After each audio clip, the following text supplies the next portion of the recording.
Hello मेरे बच्चों, कैसे हो आप सब। मैं स्वागत करता हूँ आपके मोस्ट फेवरेट चैनल सॉल्यूशन गुरु पे और पढ़ाने जा रहा हूँ आप लोगों को फिजिक्स क्लास 8 की बहुत इंपॉर्टेंट टॉपिक। मेनली ये तो सर अगर बात किया जाए तो आईसीएसई बोर्ड वाले स्टूडेंट्स के लिए हैं, बट सीबीएसई में भी ये टॉपिक है सर, सभी को अच्छी लगेंगी। और अच्छी लगेंगी सर तो ज़रूर कमेंट करिएगा, ठीक है। तो अगर हम लोग बिना टाइम गवाते चैप्टर को स्टार्ट करते हैं, और चैप्टर का नाम है डेंसिटी। चैप्टर का क्या नाम है सर?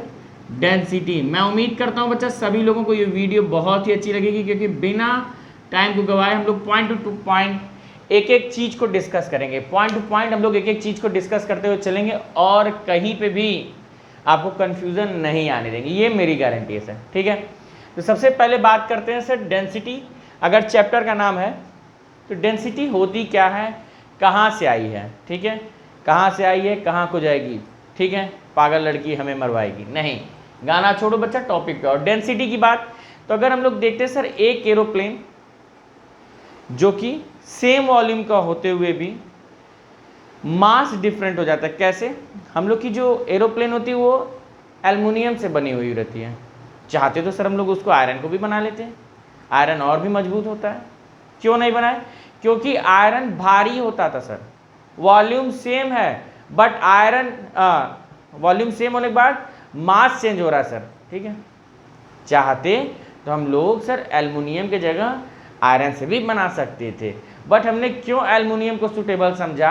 क्योंकि वॉल्यूम तो उतना ही लेना है सर। तो यहाँ पे मास चेंज होने लगा, volume remain constant but mass change. और यही जो वॉल्यूम रिमेन होने के कारण मास चेंज हो गया, तो एक नया टर्म जनरेट कर दिया डेंसिटी, जिसका सबसे बढ़िया डिफिनेशन आपकी स्क्रीन पे होने जा रहा है। देखिए, ये देखिए हमारी स्क्रीन पे सर डेंसिटी की डेफिनेशन आ गई। क्या होता है? Density of substance is defined as mass per unit volume. Mass per unit volume मतलब अगर रेशियो ले लिया जाए मास का और उसके वॉल्यूम का, तो जो क्वांटिटी निकल के आएगी वो डेंसिटी कहलाएगी। अब इस हिसाब से सर एक क्वेश्चन अराइज हो सकता है कि सर इनकी एसआई यूनिट क्या होगी। तो बच्चा इनकी एसआई यूनिट होगी, मास किस में नापा जाता है सर? केजी में। वॉल्यूम किस में नापा जाता है बच्चा? मीटर क्यूब में। तो एसआई यूनिट इनकी क्या हो जाएगी? KG per metre cube. कोई दिक्कत? SI unit kg per metre cube. किसी कोई दिक्कत? कोई दिक्कत नहीं है, आगे बढ़े। डेंसिटी को डिनोट किया जाता है सर रो से। किसे? रो। किसे? रो से, ठीक है। देख ले सर इनके लिए क्या होता है रो, पढ़ा कैसे जाता है? RHO, रो। ये वाला रो नहीं, रो वाला सब, ठीक है। अब इसकी एक और एसआई यूनिट बात करें सर, इसकी एक एसआई यूनिट होगी, और भी एसआई यूनिट होती है क्या? हाँ, अदर यूनिट। अदर यूनिट इनकी होगी सर ग्राम पर centimetre cube. Gram centimetre cube. तो 1 ग्राम सेंटीमीटर क्यूब बराबर कितना हो जाएगा सर? देखिए ध्यान से, 1 ग्राम, या जी के साथ सिर्फ जी रखें, क्या फ़ायदा, जी से समझ जाइएगा ग्राम। 1 ग्राम पर सेंटीमीटर, ठीक है। 1 ग्राम पर सेंटीमीटर क्यूब का मतलब क्या हो जाएगा बच्चा? अगर हम लोग यहाँ पे रखना चाहते हैं तो 1 ग्राम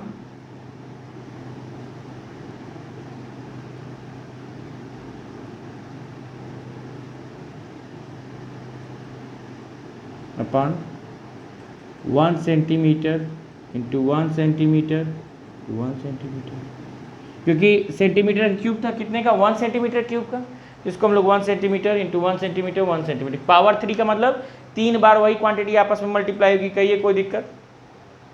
किसी को कोई समस्या नहीं। अब बात करें अगर हम लोग सर कि 1 ग्राम पर सेंटीमीटर क्यूब या 1 ग्राम पर सेंटीमीटर क्यूब केजी में कितना होता है, तो हम लोग देखेंगे इसको। 1 ग्राम को लिख सकते हैं 10 के पावर -3 केजी, क्योंकि 1 gram is equal to what? 1/1000 kg. और यहाँ पे 1 सेंटीमीटर बराबर कितना मीटर? 1/100 मीटर। 1/100 मीटर। तो क्या लिख सकते हैं? और एक चीज़ 1 सेंटीमीटर बराबर 1 अपॉन, ये तो 1000 था, सॉरी, 1 अपॉन 100 मीटर। ठीक है, अब बात करें तो यहाँ पर 10⁻² मीटर, 10⁻² मीटर, 10⁻² मीटर, कोई दिक्कत नहीं होनी चाहिए। तो 1 ग्राम पर सेंटीमीटर क्यूब बराबर क्या आ गया सर? यहाँ तो 10⁻³ है और नीचे 10⁻² -2 10⁻6 मीटर। ठीक है, तो 1 ग्राम GM लिखो चाहे G लिखो सर, कोई दिक्कत होने वाली नहीं है। क्या हो जाएगा? 1000 kg पर मीटर क्यूब। कैसे 1000 पर kg मीटर? क्योंकि अगर हम लोग का सर ये जो 10⁻6 से ऊपर जाएगा तो प्लस में आ जाएगा, तो प्लस में आ जाएगा, ये माइनस में, +6 और -3 कितना हो जाएगा? 3, वो भी पॉजिटिव में, तो वैल्यू आ जाएगी सर हम लोग की 1000 kg। यहाँ तक किसी कोई दिक्कत, किसी को कोई समस्या नहीं है? Very good. अब इसके बाद अगर हम लोग बात करें तो हम लोग टॉपिक जो आती है वो होता है कि sir importance of density. Density की इंपॉर्टेंस क्या है, महत्व क्या है, क्यों बनाया गया सर, क्या इसका उद्देश्य था? ठीक है, तो उसको भी हम लोग डिस्कस करेंगे। आइए देखते हैं आगे क्या होता है। हम लोगों ने देखा कि इंपॉर्टेंस में क्या होता है सर, कहाँ डेंसिटी का यूज़ किया जाए, तो डेंसिटी यूज़ की जा रही है सर डिज़ाइनिंग ब्रिजेस, या लिख सकते हैं वाइल डिज़ाइनिंग ब्रिजेस, फ्लाईओवर या एंड अदर स्ट्रक्चर, कुछ अन्य तरीके के कुछ नया स्ट्रक्चर बना रहे थे, तो वहाँ पे भी सर हम लोग इसकी डेंसिटी की यूज़ पड़ती है। कहाँ कहाँ पे? ब्रिजेस बना रहे हैं, बिल्डिंग्स बना रहे हैं, फ्लाईओवर बना रहे हैं, ठीक है, अदर स्ट्रक्चर्स बना रहे हैं, तो वहाँ पे हम लोग को डेंसिटी की यूज़ करती है। बात करें तो अगर जो आर्किटेक्चर होते हैं या फिर जो इंजीनियर्स होते हैं, उनके पास पूरा चार्ट होता है सर, किसका? डिफरेंट मटेरियल की डिफरेंट डेंसिटी का। If the material change then density is also change. ठीक है, अब क्या हो रहा है सर, जैसे जैसे मटेरियल चेंज हो रहा है वैसे वैसे उसकी डेंसिटी बदल रही है। डेंसिटी क्यों बदल रही है सर? क्योंकि डेंसिटी का मतलब यार डेंसर से आया सर, किससे? डेंसर। डेंसर मतलब घना, घना मतलब पास पास में होना। पास पास में कौन होंगे सर? मटेरियल के मॉलिक्यूल्स होंगे, एटम पास पास में होंगे, जिनके बीच के मॉलिक्यूल के या जिनके मॉलिक्यूल के बीच की डिस्टेंस जितनी कम होती है उतना ही वो हायर डेंसिटी होती है सर, उसकी उतनी ही डेंसिटी हायर होती है। ठीक है, अब बात किया गया बच्चा यहाँ पे डिज़ाइनिंग ऑफ ब्रिजेस, तो इंजीनियर जो और आर्किटेक्चर जो रहते हैं उनका यूज़ क्या करते हैं, वो लोग वॉल्यूम, जो भी प्लान बना रहे हैं, जो स्ट्रक्चर बना रहे हैं, उसका वॉल्यूम निकाल लेते हैं, वॉल्यूम को डेंसिटी के साथ मल्टीप्लाई कर देते हैं, तो मास पता चल जाता है कि हमको इतने मास का ही सब्सटेंस या फिर मटेरियल लगाना है। ठीक है, तो इसके बाद हम लोग आगे बढ़ते हैं नेक्स्ट टॉपिक पे, और वो हम लोग का बताता है sir density of the substance. ठीक है, in solid, liquid and gas, density of a substance in solid, liquid and gaseous state.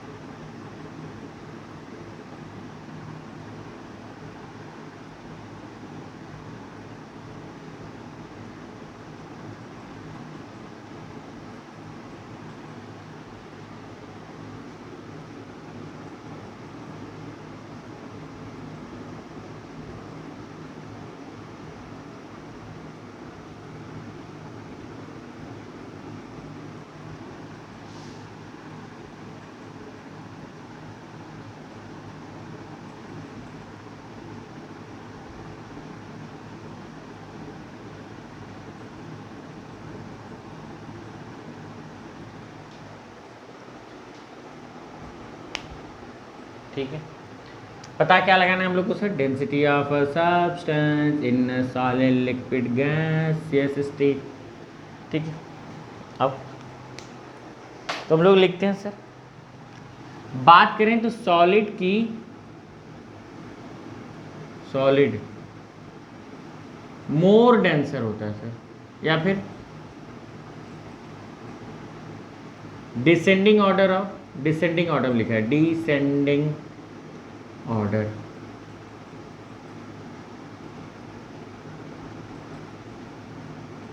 ज्यादा से कम की तरफ।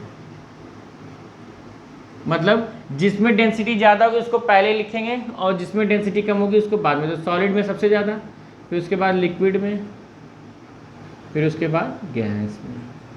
सॉलिड में सबसे ज़्यादा, फिर लिक्विड में, फिर गैस में। और क्यों होता है? कॉज क्या है सर इसका? Cause distance between molecules of material या फिर सब्सटेंस। ठीक, कोई दिक्कत यहाँ तक नहीं है? ये क्या था सर? कॉज या फिर reason? Reason of different density.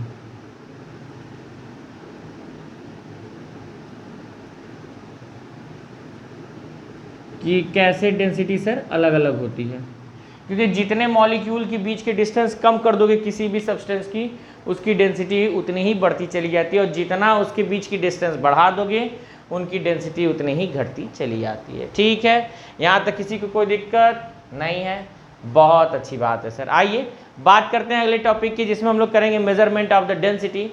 How, कैसे सर? आपके बुक में भी बताया गया है। उसके लिए हम लोग एक एक्सपेरिमेंट, ठीक है, तो देखते हैं measurement of the density.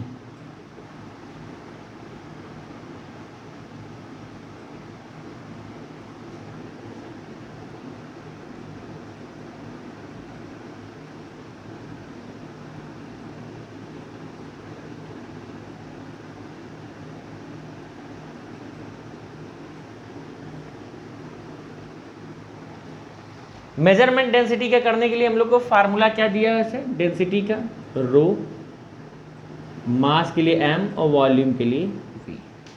Rho density को बताता है, मास से m और v से वॉल्यूम। कोई दिक्कत नहीं है? बहुत अच्छा। यहाँ पे हम लोग एक कोई इरेगुलर शेप लेते हैं, एक ऑब्जेक्ट का। ये क्या है? ऑब्जेक्ट है सर। अब ऑब्जेक्ट के लिए हम लोग क्या किया बच्चा? ऑब्जेक्ट को हमने सर एक मेजरिंग सिलेंडर में रखा, इसका मास तो मेजर कर लिए थे। इसका मास कितना था? मास कितना है सर इसका? m है। अब किसी भी हम लोग एक मेजरिंग सिलेंडर जो कि इस तरीके का होता है,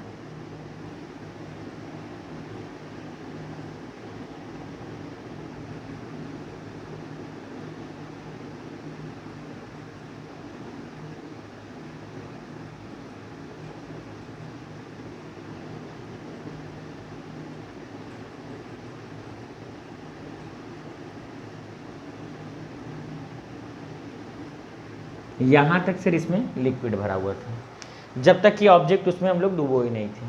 ठीक है, कंडीशन फर्स्ट। दूसरा क्या किया हम लोग ने? अब इसी मेजरिंग सिलेंडर में यहाँ पे क्या दिया हुआ? मेजरमेंट दिया हुआ है सर, मेजरमेंट दिया हुआ है। अब इसी सिलेंडर में हमने क्या कर दिया? इस ऑब्जेक्ट को, ये जो ऑब्जेक्ट है उसको डुबो देंगे, ठीक है, रख देंगे, या फिर ऐसे में इसमें से ऊपर से गिरा देंगे, फेंक देंगे, कुछ भी कर देंगे, पर करेंगे तो जरूर।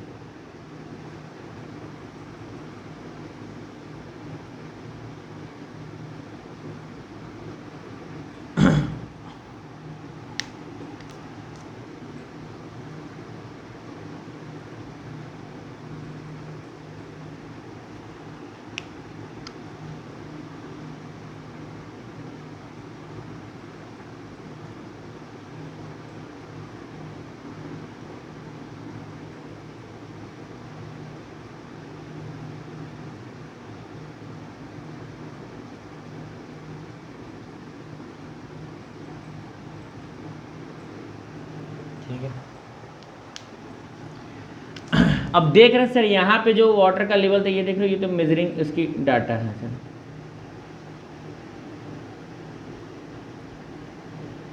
जो भी यहाँ पे वाटर का लेवल था सर, यहाँ कंपेरिजन में राइज होकर देख रहे हो यहाँ पे चेंज आ रहा है कि नहीं सर? इतने का चेंज आया कि नहीं आया सर? देख रहे हो हाइट इसकी। अब इसका वॉल्यूम मेजर कर लेंगे सर, ठीक है, वॉल्यूम मेजर करके इस फार्मूले में रख लेंगे तो हम लोग को डेंसिटी पता चल जाएगी उस पर्टिकुलर सब्सटेंस की। प्रीवियस अगर क्लास की बात करें तो हम लोग सर आर्किमिडीज का प्रिंसिपल भी यही था कि उन्होंने क्या किया था, एक बाथिंग टब में सर वो जैसे ही अब बैठे या फिर लेटे तो पानी बाहर की तरफ आ गया, तो उनको लगा ये क्या हो रहा है, यूरेका चिल्लाते हुए भाग गए सर। उन्होंने देखा कि जितना ही ऑब्जेक्ट का, फिर एक्सपेरिमेंट किया कि जितना मास होगा ऑब्जेक्ट का जो पानी में डूबे जा रहा है, उतना ही पानी बाहर आएगा सर। ठीक है, तो यही एक्सपेरिमेंट। ठीक है, इसके लिए हमने एक और एक्सपेरिमेंट किया जो कि बुक्स में बच्चा क्या दिया गया, एक्टिविटी 1 के नाम से है, एक एक्टिविटी की जाती है।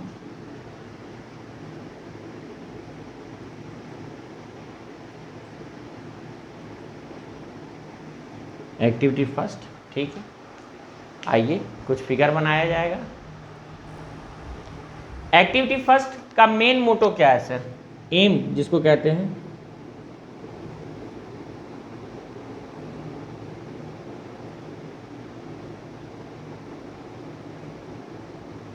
Measurement of density, measurement of density, measurement of density. Aim क्या था, मेजरमेंट ऑफ द डेंसिटी, सिर्फ डेंसिटी का ही मेजरमेंट करना ही इनका एम था। एक इरेगुलर बॉडी थी सर, क्या क्या ले रहे हैं सर हम लोग, एक स्प्रिंग गेज वाला, ठीक है, जिससे वेट नापा जाता है सर, ये यहाँ पे ऐसे इसको फिक्स किया गया। प्रीवियस क्लास में हम लोग पढ़े थे जो स्प्रिंग बैलेंस मास वाला था, उससे यहाँ से हम लोग लटका दिए खूब मास। ठीक है,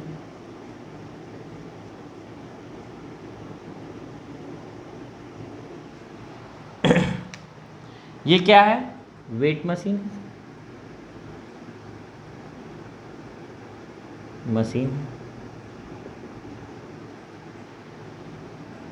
मास है इसका 600 ग्राम, 600 ग्राम। ठीक है,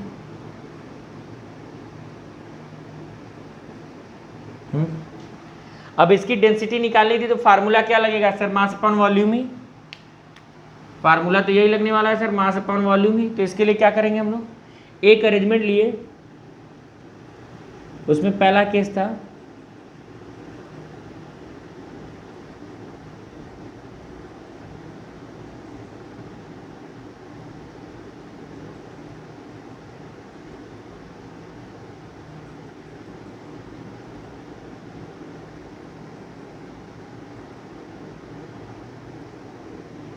ठीक है, कंडीशन फर्स्ट ये था कि सर नॉर्मली इसको रखा गया था।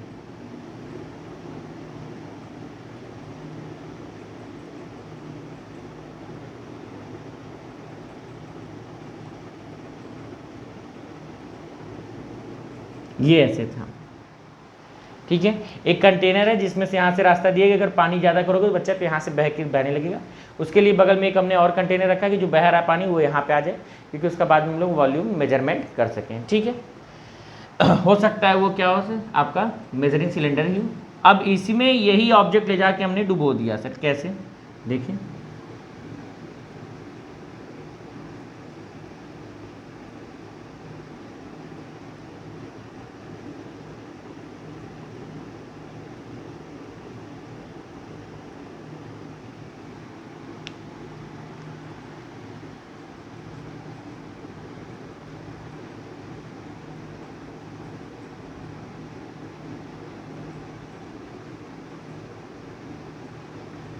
ये ऑब्जेक्ट हमने देख रहे हो सर उसमें रख दिया, और जैसे ही ऑब्जेक्ट हमने रखा तो देखो ये बढ़िया सा पानी यहाँ से ऊपर आ गया सर, पानी क्या हो गया, ऊपर आके यहाँ से गिरने लगा, गिरने लगा, गिरने लगा, गिरने लगा, गिरने लगा, और यहाँ पे आ गया सर। ठीक है, यहाँ पे आ गया। अब देखा गया ये पानी कितना है सर, यहाँ पे ये पानी है 100 ml, ये इसका वॉल्यूम बता रहा है सर, क्या बता रहा है, वॉल्यूम बता रहा है सर, कोई दिक्कत। अब इन दोनों का रेशियो ले लेंगे सर, तो हम लोग को क्या मिल जाएगा, अपना डेंसिटी। कोई दिक्कत यहाँ तक नहीं है, बहुत बढ़िया, इसको नोट कर लें सभी लोग। इसके बाद हम लोग नेक्स्ट आगे बढ़ते हैं और पता लगाएंगे सर रिलेटिव डेंसिटी, फिर एप्लीकेशन ऑफ द डेंसिटी, कहाँ कहाँ यूज़ किया जाता है। ठीक है, आइए आगे बढ़ते हुए हम लोग चैप्टर को बढ़ाते हैं कि न्यूमेरिकल भी लगाना है। अब हम लोग बात करें, हाँ ठीक है, स्क्रीन चल रही है। रिलेटिव डेंसिटी की।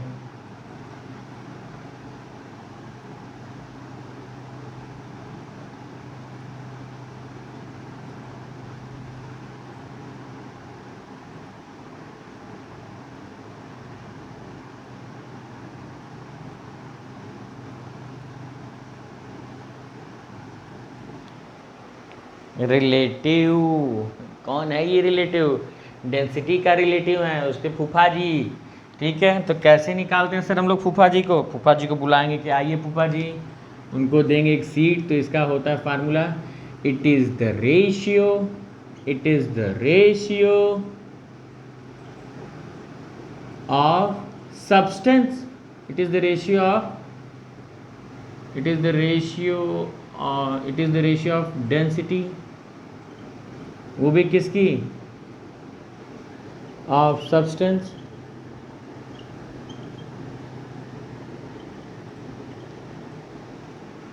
क्या है सर? ये रेशियो है किसकी? डेंसिटी का सब्सटेंस के टू इसके साथ डेंसिटी ऑफ वाटर। जब भी रिलेटिव डेंसिटी निकालते हैं तो वाटर के respect density of water at 4 degree Celsius. ठीक है, एट 4 डिग्री सेल्सियस। यहाँ तक किसी कोई समस्या? क्या लग रहा है कि सर बहुत ही टिपिकल डिफिनेशन लिख दिया आप? नहीं बच्चा, बहुत ही टिपिकल नहीं है, बहुत ही इजी से भी आसान। ठीक है, क्या इट इज द रेशियो, ये क्या एक रेशियो है किसका? डेंसिटी का, किसी सब्सटेंस के डेंसिटी का रेशियो लिया जा रहा है सर, डेंसिटी ऑफ वाटर, मतलब वाटर की डेंसिटी के साथ इनका रेशियो, वो भी वाटर कब? At 4 degree Celsius. तो इसका फॉर्मूला क्या बनेगा सर रिलेटिव डेंसिटी का? Relative density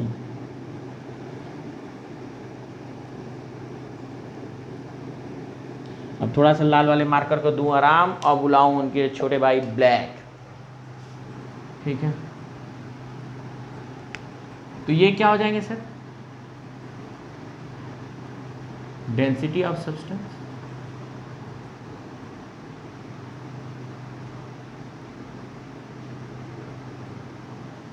upon density of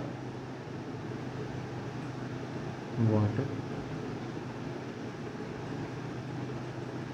ठीक है, और क्या लिख सकते हैं इसको हम लोग सर? डेंसिटी के जगह पे mass of substance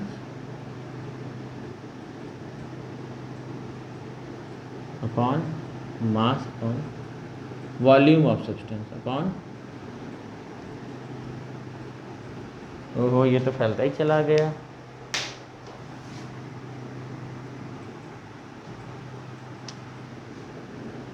volume of substance, साथ में डिवाइड किया जा रहा है सर डेंसिटी, तो मास ऑफ वाटर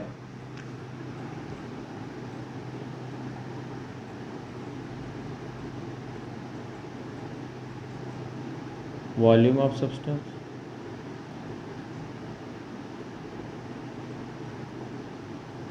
ठीक है, इसको और भी तरीके से लिख सकते हैं, मास सब्सटेंस का एस है, वॉल्यूम भी एस है। ठीक है, फिर वॉल्यूम,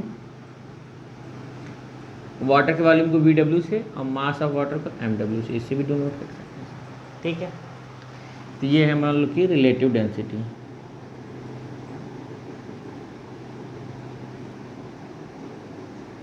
एक फार्मूला ये भी है सर, अगर इफ वॉल्यूम किसी भी सब्सटेंस का सेम है sir, volume is same, volume क्या है? सेम है, तब जो रिलेटिव डेंसिटी मतलब RD क्या हो जाएगी सर हम लोग की? Mass of substance upon mass of water, ये भी हो जाएगी सर। एक और रिलेटिव डेंसिटी का फार्मूला है यहाँ पे हम लोग का वेट ऑफ द सब्सटेंस। ठीक है, weight of the substance upon weight of an equal volume of water, weight of substance कि उसका सब्सटेंस का एनी वॉल्यूम, कुछ भी वॉल्यूम हो, ठीक है, डिवाइड किया जाएगा सर वेट किसके, वाटर से सेम वॉल्यूम। किसी को कोई दिक्कत? एकदम बढ़िया से सर, बहुत ही अच्छी मैनर में पढ़ाया जा रहा है, डाउट नहीं आएगा सर। कोई भी डाउट हो तो ज़रूर बताएं, मैं फिर से वीडियो बना के आप लोगों को क्लियर करूँगा। तो ये हो गया sir weight upon weight of substance upon weight of water. एक और इसके बाद था बॉटल डेंसिटी सर, ठीक है, एक टॉपिक है आपके चैप्टर में बॉटल डेंसिटी।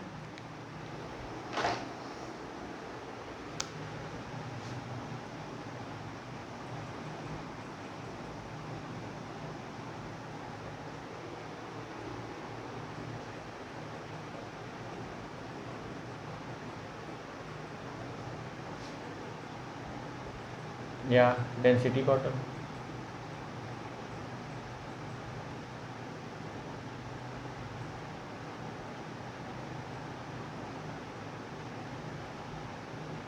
बॉटल, ठीक है। हाँ, बॉटल की स्पेलिंग क्या सही है क्या? Density bottle. अब बात करेंगे डेंसिटी बॉटल क्या था सर, ये एक प्रोसेस है सर जिससे हम लोग डिफरेंट लिक्विड की डेंसिटी निकाल सकते हैं विथ रिस्पेक्ट टू वाटर। ये क्या, ये इसका यूज क्या है सर? यूज रिलेटिव डेंसिटी निकालना, रिलेटिव डेंसिटी का मेजरमेंट, रिलेटिव डेंसिटी का मेजरमेंट, रिलेटिव डेंसिटी का मेजरमेंट, ठीक है, रिलेटिव डेंसिटी का ये मेजरमेंट के लिए। अब किसकी रिलेटिव डेंसिटी? लिक्विड की सर, लिक्विड विथ वाटर। तो क्या करते थे, एक बॉटल है सर, ठीक है, मान ले रहे यही बॉटल है वो, तो मास किसका, बॉटल का M1, ठीक है, और जब इसको फुल्ली भर दिया गया सर, ठीक है, क्या कर दिया गया, पूरा भर दिया गया। हम लोग इसका यूज देखो, अच्छा अभी थोड़ा सा और समझने के लिए, बॉटल से हम लोग क्या करते थे सर, ये बॉटल मेजरिंग रहती थी 1 लीटर की सपोज है, तो इसमें मैंने पानी भर दिया 1 लीटर का, उसको किनारे रख लिया सर, ठीक है। दूसरा, अब बात करें सर, इसमें मैंने फिर लिक्विड भर दिया, उसका भी मेजर कर लिया गया वॉल्यूम, इसमें पूरा फिल हो जाने पे वो 1 ही लीटर था, तो वॉल्यूम पता चल गया सर। मास उनका वेट से वेट मशीन से कैलकुलेट कर लिया गया था। अब हम लोग यहाँ पे उसको डिवाइड करना शुरू करेंगे, या फिर एक और सिंपल रास्ता, ठीक है, एक और इजी रास्ता इसको समझाने का क्या हो सकता है कि अगर इसमें हम लोग जो भी लिक्विड भरेंगे, चाहे या फिर हम लोग इसमें चाहे वाटर भर रहे हैं, तो उसका जो वॉल्यूम होगा सर, इसकी मैक्सिमम कैपेसिटी कितनी है, 1 लीटर की मान लो, ठीक है, 1 लीटर की। यहाँ तक भर दोगे अगर पूरा पूरा, तो इसके बाद तो सर पानी बाहर गिरने लगेगा, पानी बाहर गिर जाएगा बॉटल की, ठीक है। तो इसका मतलब फिर पहली बार जब हमने इसका मास किया, वेट किया, ठीक है, नापा गया, तो इसका मास कितना आ रहा था, M1, ठीक है। दोबारा इसमें हमने लिक्विड भर दिया, मास विथ लिक्विड, तो कितना आ गया सर इनका, M2। फिर से हमने सर इसको खाली किया और इसमें वापस से क्या कर दिया, धो धा के पानी भर दिया सर, तो मास विथ वाटर,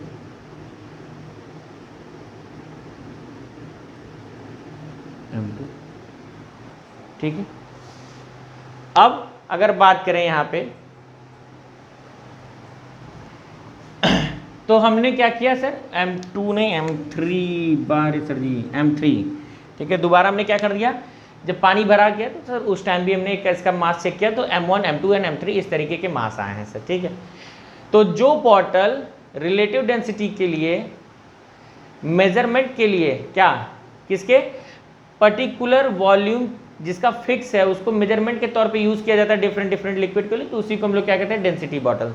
एक ऐसा बॉटल जिनका यूज किया जा रहा है सर किसके मेजरमेंट के लिए, फिक्स अमाउंट में लिक्विड के लिए, फिक्स वॉल्यूम में लिक्विड के लिए, तो उसको हम लोग डेंसिटी बॉटल कहते हैं। क्या कहते हैं बच्चा? डेंसिटी बॉटल कहते हैं। क्या कहते हैं बच्चा? Density bottle. एक ऐसा बॉटल जिनका यूज किया जा रहा है कांस्टेंट वॉल्यूम के लिक्विड के मेजरमेंट के लिए, तो उसको डेंसिटी बॉटल कहते हैं। ठीक है, अब यहां से हमने क्या कर दिया सर, M1 M2 M3 निकाल लिया। अब रिलेटिव डेंसिटी बराबर हम लोग जानते थे,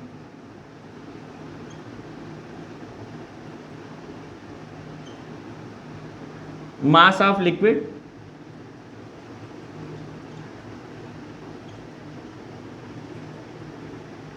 और मास ऑफ वाटर। ठीक है, कहोगे सर आपने मास ऑफ लिक्विड तो निकाली ही नहीं, मास ऑफ वाटर निकाला नहीं आपने, तो वेट कर मास कर पता लगा रहे थे सर बॉटल का, कभी पानी भर के कभी लिक्विड भर के। बट बच्चा मैंने जो जो किया है वो सत्य किया है, सही किया है और बढ़िया किया है। रिलेटिव डेंसिटी को RD लिख दो।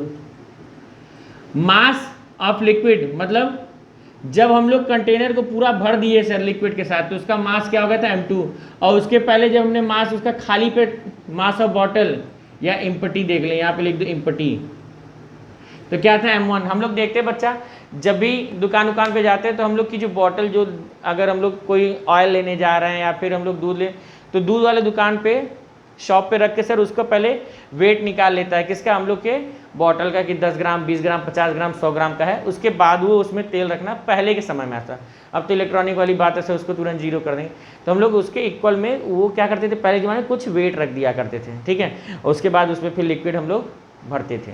ठीक है, तो उसी तरीके से यहाँ पे अगर हम लोग सर मास ऑफ लिक्विड जो कि पूरा भरा हुआ है बॉटल किससे, लिक्विड से, उसका मास था M2 और खाली में है M1, घटा देंगे तो मास ऑफ लिक्विड आ जाएगा। सेम ऐसे ही मास ऑफ वाटर कितना है सर हम लोग का, M3, और खाली में कितना था M1, घटा देंगे तो ये रिलेटिव डेंसिटी। ठीक है, और एक बहुत ही इंपॉर्टेंट बात क्या, कि रिलेटिव डेंसिटी का कोई भी यूनिट नहीं होता, no unit of relative density.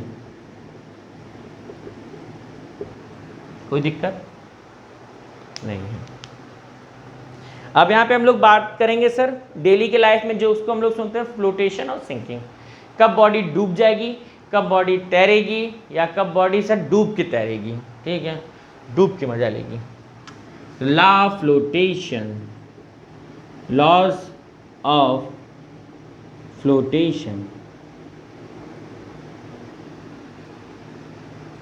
FLOATATTTTTAION,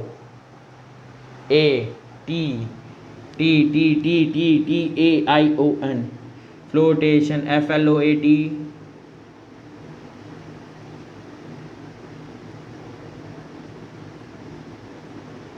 यही है क्या, देख लो एक बार बच्चा, अपने स्पेलिंग मिला लो थोड़ा सा। ठीक है, FLOAT, आइए छूट गया हमारा, लॉ ऑफ फ्लोटेशन। पहला होता है सर फ्लोटेशन, कब बॉडी फ्लोट करेगी, फ्लोटेशन, और दूसरा सिंकिंग।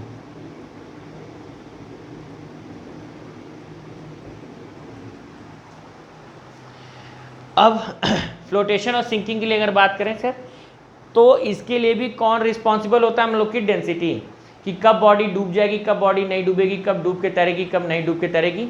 इसके लिए भी रिस्पॉन्सिबल कौन है, शिप और शिप डेंसिटी। ठीक है,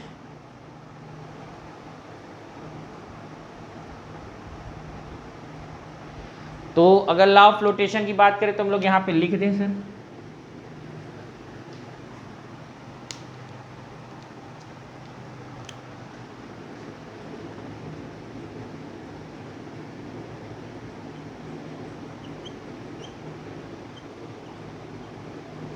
when weight of water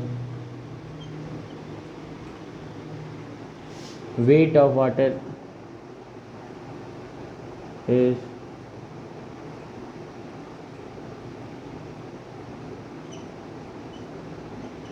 displaced by body, weight of water is displaced by body is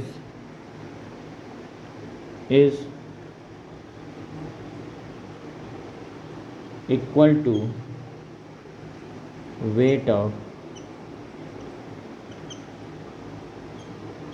immersed part.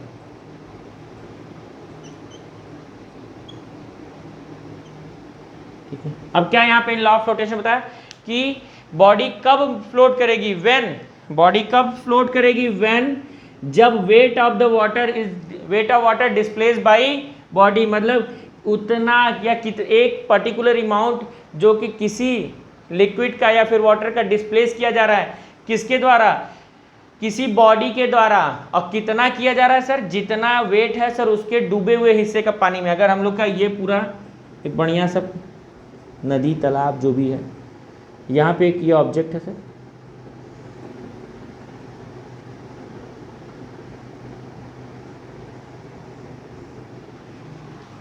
ठीक है, तो इतना हिस्सा डूब के तैर रही है सर, देख रहे हो, इतना हिस्सा ये डूब के तैर रही है, मान ले रहे हैं इसको H1 या He, इतना डूब के तैर, तो इतने हिस्से का जो वेट होगा, इतने हिस्से का जो वेट होगा वो हटाए गए पानी के वेट के बराबर होगा, तभी बॉडी फ्लोट करेगी, तभी बॉडी फ्लोट करेगी। ठीक है, कोई दिक्कत किसी को नहीं, जल्दी से नोट कर लें क्योंकि मैं इरेज करने जा रहा हूँ बच्चा। ठीक है बच्चा, यहाँ पे कुछ चीज़ों को समय बचाने के लिए मैंने नोट डाउन कर दिया, जिसको से आपको समझाने में आसानी रहे और लिखने में आपका मेरा जो टाइम है वो कंज्यूम ना हो, जिससे कि वीडियो बड़ी हो जाए। ठीक है, तो हम लोग देखते हैं बच्चा, यहाँ पे 3 केसेस दे दिए गए, लॉ ऑफ फ्लोटेशन के बाद 3 केसेस।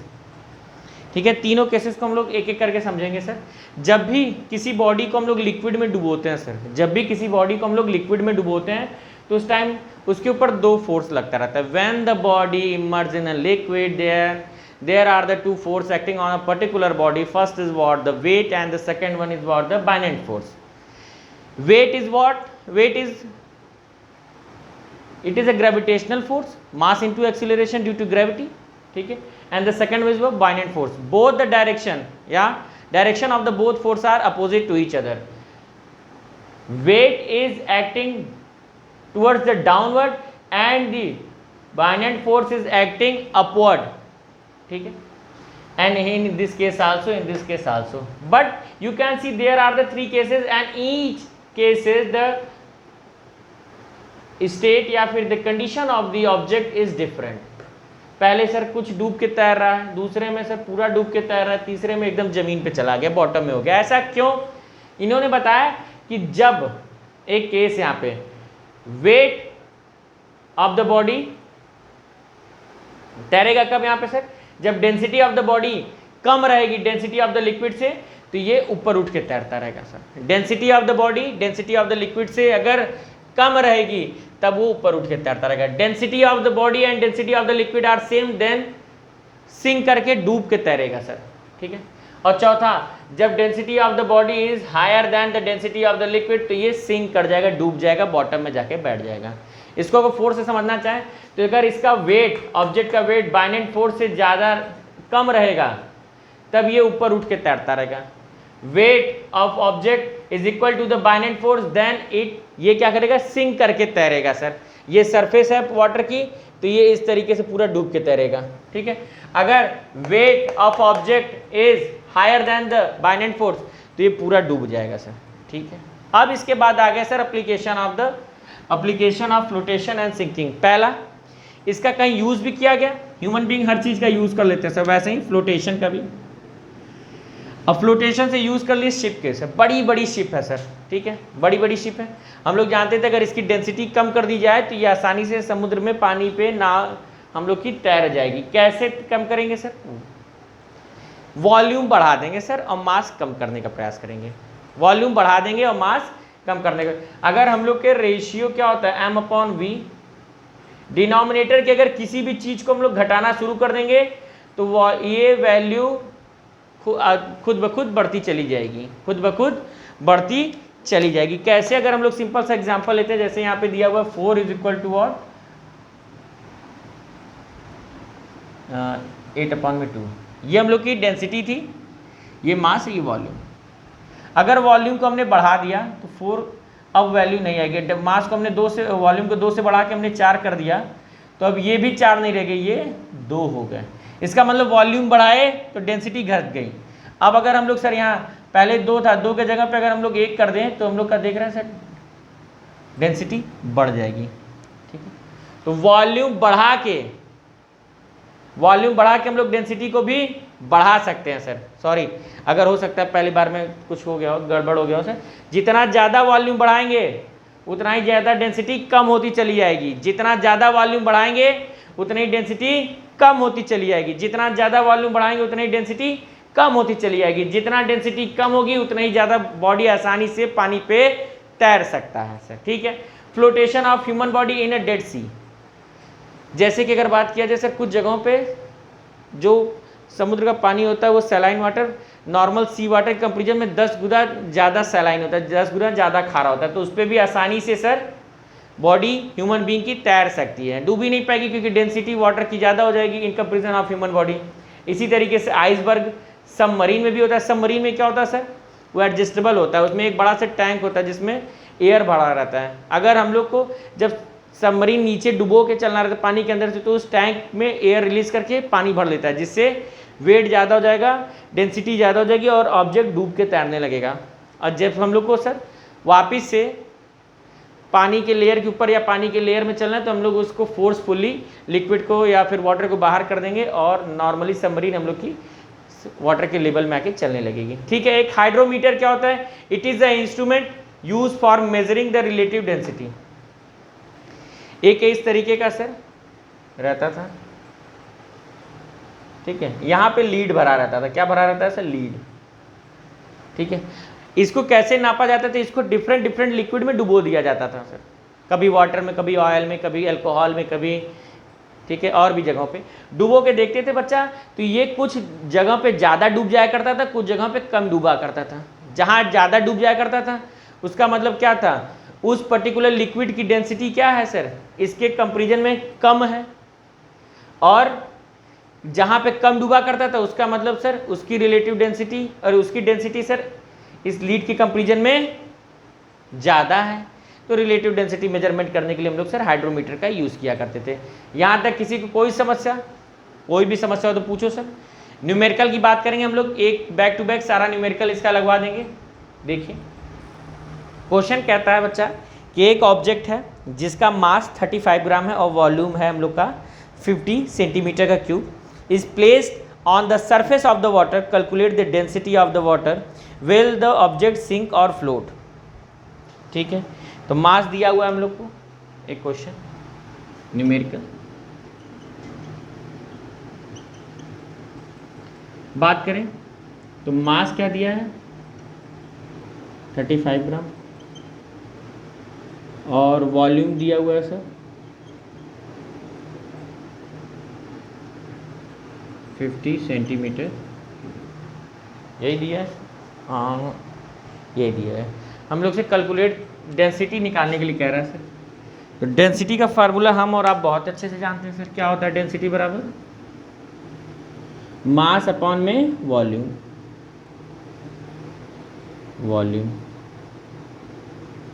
तो मास की वैल्यू क्या है 35 ग्राम और इसकी 50, कट करेंगे आ गया 0.7, कितना आ गया 0.7 ग्राम पर सेंटीमीटर क्यूब। एक और पूछ रहा था सर ये हम लोगों से, क्या जो हम लोग की डेंसिटी इतनी आ रही है ऑब्जेक्ट की, तो यह पानी में तैरेगा कि नहीं तैरेगा, पानी में ये तैरेगा कि नहीं तैरेगा, तो ये फ्लोट करेगा सर, फ्लोट। क्योंकि जो लिक्विड की डेंसिटी होती है वो 1 ग्राम पर सेंटीमीटर क्यूब होती है। जाहिर सी बात है सर 1 ग्राम पर सेंटीमीटर क्यूब है, ये 0.7 है, तो ये लिक्विड की डेंसिटी ज़्यादा है तो ये आसानी से फ्लोट करता रहेगा। एक न्यूमेरिकल ये है। एक और था सर, उसमें कह रहा है कि हम लोग को रिलेटिव डेंसिटी दी हुई है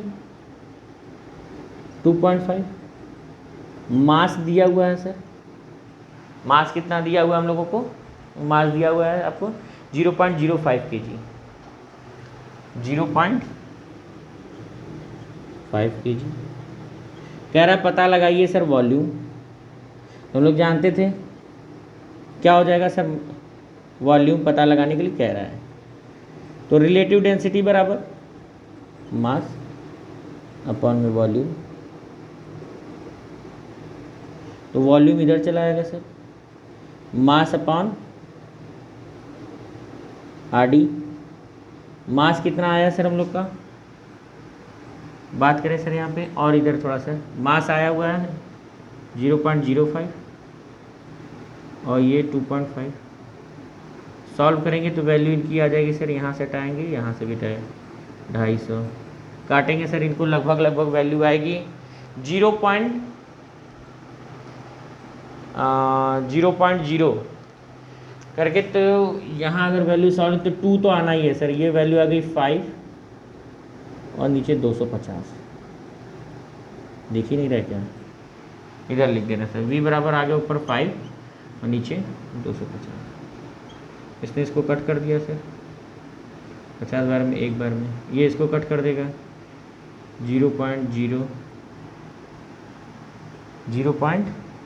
एक बार पॉइंट लगा के 0, फिर 0 लगा के सर वहाँ पे 0, तो 2 मीटर का क्यूब, या फिर इसको कह सकते हैं 2 सेंटीमीटर क्यूब। कोई दिक्कत, 2 सेंटीमीटर का क्यूब इसका आंसर आ गया। ओके, तो यहाँ तक के लिए सभी को बहुत बहुत धन्यवाद सर, जो भी इस वीडियो को देखा होगा। अगर वीडियो बच्चा सच में, एक रिक्वेस्ट है कि अगर अच्छी लगेगी तो ज़रूर बताइएगा, तो मैं इसके आगे की भी चैप्टर आपको बनाऊंगा, जिससे कि आपके एग्जाम में आपको फ़ायदा हो सके, बढ़िया नंबर आप गेन कर सको। बस यही मोटो है सर मेरा। ओके बच्चों, बाय।